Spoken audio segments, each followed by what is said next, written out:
നമസ്കാരം. ഗോവൻ വിശേഷത്തിന്റെ മറ്റൊരു വീഡിയോയിലേക്ക് സ്വാഗതം. മുൻ മുഖ്യമന്ത്രിയും ജനകീയ നേതാവുമായ VS അച്യുതാനന്ദൻ അന്തരിച്ചു. കേരള രാഷ്ട്രീയ ചരിത്രത്തിലെ വിപ്ലവ നക്ഷത്രം VS അച്യുതാനന്ദൻ വിടവാങ്ങി. മുഖ്യമന്ത്രി, മുതിർന്ന കമ്മ്യൂണിസ്റ്റ് നേതാവ്, പുന്നപ്ര വയലാർ സമരനായകൻ എന്നീ നിലകളിൽ കേരള ജനതയെ എന്നും സ്വാധീനിച്ച നേതാവിന്റെ ജ്വലിക്കുന്ന ജീവിതത്തിന്റെ 101ാം വയസ്സിലാണ് തിരശ്ശീല വീണത്. ഗോവ ഹൗസിംഗ് ബോർഡ് പ്ലോട്ടുകൾക്ക് 30 വർഷത്തെ താമസം നിർബന്ധം. ഗോവ ഹൗസിംഗ് ബോർഡ് പ്ലോട്ടുകൾക്ക് അപേക്ഷിക്കാൻ 30 വർഷത്തെ താമസം നിർബന്ധമാണെന്ന് മുഖ്യമന്ത്രി ഡോക്ടർ പ്രമോദ് സാവന്ത് പറഞ്ഞു. പ്രദേശവാസികൾക്ക് മാത്രമേ ആനുകൂല്യം ലഭിക്കൂ എന്ന് അദ്ദേഹം വ്യക്തമാക്കി. BJP MLA-മാരായ ഉൽഹാസ് തുവേൻകർ, പ്രേമേന്ദ്ര ഷെട്ട് എന്നിവർ ലേല പ്രക്രിയ റദ്ദാക്കണമെന്ന് ആവശ്യപ്പെട്ടതിനോട് പ്രതികരിക്കുകയായിരുന്നു മുഖ്യമന്ത്രി. ഈ നടപടി ഗോവയിലെ പ്രാദേശിക ജനതയ്ക്ക് മുൻഗണന നൽകാനുള്ള സർക്കാർ ശ്രമങ്ങളുടെ ഭാഗമാണ്. ഈ നയം വഴി തദ്ദേശവാസികൾക്ക് മാത്രം ഭൂമി അനുവദിക്കപ്പെടുമെന്ന് ഉറപ്പാക്കുന്നതിനാണ് ഈ കർശന നിബന്ധന. ഇത് ഗോവയുടെ ഭവന നയത്തിൽ കൂടുതൽ സുതാര്യതയും നീതിയും ഉറപ്പാക്കുമെന്ന് പ്രതീക്ഷിക്കപ്പെടുന്നു. മോപ്പ വിമാനത്താവളത്തിലെ ബ്ലൂ ക്യാബ് പ്രശ്നം പരിഹരിച്ചു. മനോഹർ അന്താരാഷ്ട്ര വിമാനത്താവളത്തിൽ ബ്ലൂ ക്യാബ് ടാക്സി പ്രശ്നം പരിഹരിച്ചതായി പെർനേം MLA പ്രവീൺ ആർലേക്കർ അറിയിച്ചു. ടാക്സി കൗണ്ടർ വീണ്ടും പ്രവർത്തനം ആരംഭിച്ചു. ബ്ലൂ ക്യാബ് അസോസിയേഷൻ അംഗങ്ങൾ മുഖ്യമന്ത്രിയുമായി ചർച്ച നടത്തി പ്രശ്നം പരിഹരിച്ചതായി സ്ഥിരീകരിച്ചു. വിമാനത്താവളത്തിലെ യാത്രക്കാർക്ക് കൂടുതൽ സൗകര്യം ഉറപ്പാക്കാൻ ഈ നടപടി സഹായിക്കും. ടാക്സി സേവനങ്ങളിലെ തടസ്സങ്ങൾ പരിഹരിക്കപ്പെടുന്നതോടെ യാത്രക്കാർക്ക് മികച്ച സേവനം ലഭിക്കുമെന്ന് പ്രതീക്ഷിക്കുന്നു. ഗോവയിലെ ടൂറിസം മേഖലയ്ക്ക് ഇത് ഗുണകരമാകും. തെരുവുനായ കന്നുകാലി ശല്യം ടൂറിസത്തിന് ഭീഷണിയെന്ന് ലോബോ. തെരുവുനായ കന്നുകാലി ശല്യം ഗോവയിലെ ടൂറിസത്തെ ബാധിക്കുന്നതായി MLA മൈക്കിൾ ലോബോ. ഉയർന്ന നിലവാരമുള്ള വിനോദസഞ്ചാരികളെ ഇത് ഭയപ്പെടുത്തുന്നുവെന്ന് അദ്ദേഹം ചൂണ്ടിക്കാട്ടി. റോഡുകളിലെ കന്നുകാലികളുടെ സാന്നിധ്യവും പ്രശ്നമാണെന്ന് അദ്ദേഹം പറഞ്ഞു. മൃഗസംരക്ഷണ വകുപ്പ് ഈ വിഷയത്തിൽ അടിയന്തര നടപടി സ്വീകരിക്കണമെന്ന് ലോബോ ആവശ്യപ്പെട്ടു. ഇത് ഗോവയുടെ വിനോദസഞ്ചാര മേഖലയുടെ പ്രതിച്ഛായയെ ദോഷകരമായി ബാധിക്കുന്നുവെന്നും പൊതുസുരക്ഷ ഉറപ്പാക്കാൻ നടപടികൾ ആവശ്യമാണെന്നും അദ്ദേഹം വ്യക്തമാക്കി. Kolad Verna roro car service ആരംഭിക്കുന്നു. Konkan railway corporation limited Kolad, Maharashtra മുതൽ വെർണ, ഗോവ വരെ പുതിയ റോറോ കാർ സർവീസ് ആരംഭിക്കുന്നു. ഓഗസ്റ്റ് 23 മുതൽ കോലാടിൽ നിന്നും 24 മുതൽ വെർണയിൽ നിന്നും സർവീസ് ആരംഭിക്കും. സെപ്റ്റംബർ 11 വരെ ഒന്നിടവിട്ട ദിവസങ്ങളിൽ പ്രവർത്തിക്കും. വൈകിട്ട് 5 മണിക്ക് പുറപ്പെട്ട് പിറ്റേ ദിവസം രാവിലെ 5 മണിക്ക് എത്തും. ഓരോ യാത്രയിലും 40 കാറുകൾ ഉൾക്കൊള്ളാൻ കഴിയും. ഓരോ കാറിനും 7,875 രൂപ ചരക്ക് നിരക്കാണ്. ബുക്കിംഗിന് 4,000 രൂപ രജിസ്ട്രേഷൻ ഫീസും യാത്രാ ദിവസം ബാക്കി തുകയും അടയ്ക്കണം. 3 യാത്രക്കാർക്ക് തേർഡ് AC-യിൽ 935 രൂപയോ സെക്കൻഡ് സിറ്റിംഗിൽ 190 രൂപയോ നൽകി യാത്ര ചെയ്യാം. ബുക്കിംഗ് ജൂലൈ 21 മുതൽ ഓഗസ്റ്റ് 13 വരെ ബേലാപൂർ, വെർണ ഓഫീസുകളിൽ. ഡെയിലി വേജസ് തൊഴിലാളികൾക്ക് താൽക്കാലിക പദവി. ഗോവ സർക്കാർ എല്ലാ വകുപ്പുകളിലും ഡെയിലി വേജസ് MMR തൊഴിലാളികളുടെ നേരിട്ടുള്ള നിയമനം നിർത്തി 7 വർഷം സേവനം പൂർത്തിയാക്കിയ 3000-ലധികം തൊഴിലാളികൾക്ക് താൽക്കാലിക പദവി നൽകുന്നു.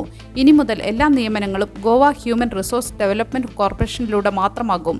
ഇതിനു പുറത്തുള്ള നിയമനങ്ങൾ നിയമവിരുദ്ധമാണെന്ന് സർക്കാർ വ്യക്തമാക്കി. പുതിയ പദ്ധതി പ്രകാരം ലേബർ റോളുകൾക്ക് 20,000 രൂപയും ക്ലറിക്കൽ നൈപുണ്യ പോസ്റ്റുകൾക്ക് 25,000 രൂപയും മാസ ശമ്പളമായി ലഭിക്കും. 3% വാർഷിക വർധനവും EPF, Atal pension Yojana, PMJJBY, PMSBY എന്നിവയും ലഭിക്കും. ഓഗസ്റ്റ് 1 മുതൽ ആനുകൂല്യങ്ങൾ നിലവിൽ വരും. നിർബന്ധിത മതപരിവർത്തനത്തിനെതിരെ നിയമം കൊണ്ടുവരാൻ ഗോവ. അയേഷ കേസിന്റെ പശ്ചാത്തലത്തിൽ നിർബന്ധിത മതപരിവർത്തനത്തിനെതിരെ ഗോവ സർക്കാർ നിയമം കൊണ്ടുവരാൻ ആലോചിക്കുന്നു. മുഖ്യമന്ത്രി പ്രമോദ് സാവന്ത് ലവ് ജിഹാദ് കേസുകൾ റിപ്പോർട്ട് ചെയ്യപ്പെട്ടിട്ടുണ്ടെന്നും നിർദ്ദിഷ്ട ഗ്രൂപ്പുകളെ ലക്ഷ്യമിടുന്നുണ്ടെന്നും വെളിപ്പെടുത്തി. അയേഷ എന്നറിയപ്പെടുന്ന SB കൃഷ്ണ എന്ന നിക്കി ഓൾഡ് ഗോവയിൽ താമസിച്ചിരുന്ന ഒരു അന്താരാഷ്ട്ര ശൃംഖലയുടെ ഭാഗമാണെന്ന് ആരോപിക്കപ്പെട്ടു. അന്വേഷണം നടക്കുന്നതിനാൽ വിശദാംശങ്ങൾ വെളിപ്പെടുത്താനാകില്ലെന്ന് മുഖ്യമന്ത്രി പറഞ്ഞു.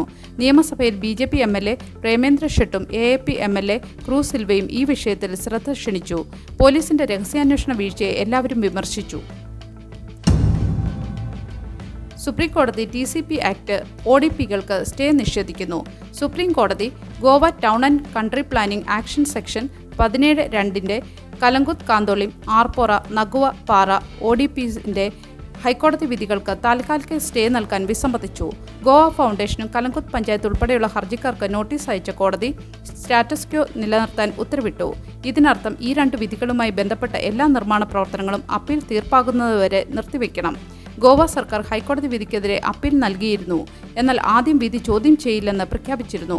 ജസ്റ്റിസ് വിക്രംനാഥും സന്ദീപ് മേത്തയും അടങ്ങുന്ന ബെഞ്ചാണ് കേസ് പരിഗണിച്ചത്. ചൊരാവോ നിവാസികൾ റോറോ ഫെറി ഫീസ് പിൻവലിക്കണമെന്ന് ആവശ്യപ്പെടുന്നു. ചൊരാവോയിലെ നാട്ടുകാർ റോറോ ഫെറി ടിക്കറ്റ് ഫീസ് പിൻവലിക്കണമെന്നും രാവിലെ 7 മുതൽ 10 വരെയും വൈകിട്ട് 5 മുതൽ 8 വരെയും 3 പഴയ ഫെറികൾ കൂടി പ്രവർത്തിപ്പിക്കണമെന്നും ആവശ്യപ്പെട്ടു. 3 ദിവസത്തിനകം തീരുമാനമെടുക്കണമെന്ന് അവർ സർക്കാരിന് അന്ത്യശാസനം നൽകി. തദ്ദേശവാസികൾക്ക് 4 വീലറുകൾക്ക് 30 രൂപയ്ക്ക് വരെ 10 രൂപ മാത്രമായിരിക്കണമെന്ന് ടോണി നെറോന പറഞ്ഞു. 2 റോറോ ഫെറികൾ മാത്രമാകില്ലെന്നും പീക്ക് സമയങ്ങളിൽ ഗതാഗതം കൈകാര്യം ചെയ്യാൻ പഴയ ഫെറികൾ ആവശ്യമാണെന്നും അവർ വ്യക്തമാക്കി.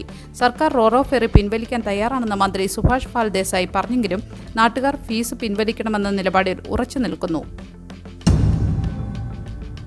ഗോവ ഗവർണർ PS ശ്രീധരൻപിള്ള തന്റെ കാലത്ത് ഗോവ യൂണിവേഴ്സിറ്റി NAAC ഗ്രേഡ് B++ൽ നിന്ന് A+ ആയി ഉയർന്നതിൽ അഭിമാനം പ്രകടിപ്പിച്ചു. വൈസ് ചാൻസലർ നിയമനത്തിൽ ക്രമക്കേട് ആരോപണങ്ങൾ അടിസ്ഥാനരഹിതമാണെന്ന് അദ്ദേഹം വ്യക്തമാക്കി. നിയമനം നിലവിലുള്ള മാനദണ്ഡങ്ങൾ അനുസരിച്ച് 3 പേരെ ശുപാർശ ചെയ്തവരിൽ നിന്നാണ് തിരഞ്ഞെടുത്തതെന്നും അദ്ദേഹം പറഞ്ഞു.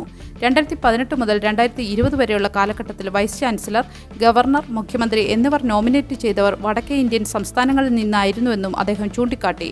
ജനങ്ങളുടെ ഗവർണറായി അറിയപ്പെടുന്ന പിള്ള ഗോവയിലെ ജനങ്ങൾ ദൈവഭക്തരും നല്ലവരുമാണെന്ന് പറഞ്ഞു. അദ്ദേഹം ഉടൻ പുതുച്ചേരിയുടെ ലഫ്റ്റനന്റ് ഗവർണറായി ചുമതലയേൽക്കും. നല്ലൊരു ദിവസം ആശംസിച്ചുകൊണ്ട് ഗോവൻ വിശേഷത്തിൻ്റെ ഈ വീഡിയോ ഇവിടെ പൂർണ്ണമാകുന്നു. എല്ലാ ദിവസവും വാർത്തകൾക്കായി ഫോളോ ചെയ്യണമെന്നും വാർത്തകളുടെ നോട്ടിഫിക്കേഷൻ ലഭിക്കാനായി ബെല്ലൈക്കൺ എനേബിൾ ചെയ്യണമെന്നും അഭ്യർത്ഥിക്കുന്നു.